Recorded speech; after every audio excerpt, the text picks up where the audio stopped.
issue of bullying has been in the spotlight for the last several years, and it's been made worse in some cases by social media.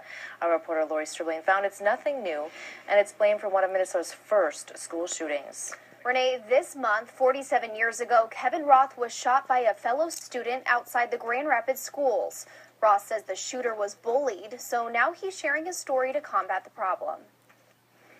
I was apparently the first Minnesota school shooting victim, which happened on October 5th, 1966.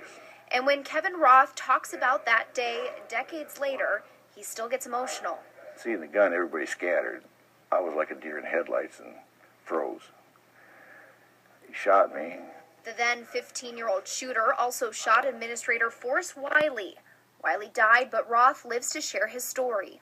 That shooting was a result of a young man that was having some difficulties with life, and the newspaper said he was teased.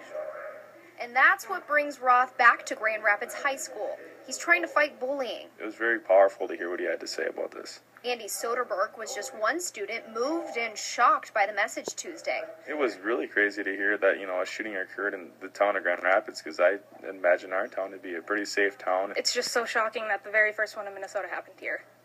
It's really it brings you down to earth, makes you realize that it really does happen anywhere. And that's why Megan Casey has a petition for lawmakers asking for stricter legislation protecting students from bullying. Just because we have a law doesn't mean it's really doing all that much.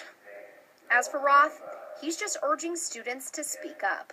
Communicate. Don't hold it inside you, because I don't want something like this happening to your family, and then you have to react to a bad scene. Let's be proactive, not reactive. And Roth will be in the area telling his story for the next few days. Renee, we have information about where he'll be at our website, WDIO.com. A very powerful story. Thank you, Lori.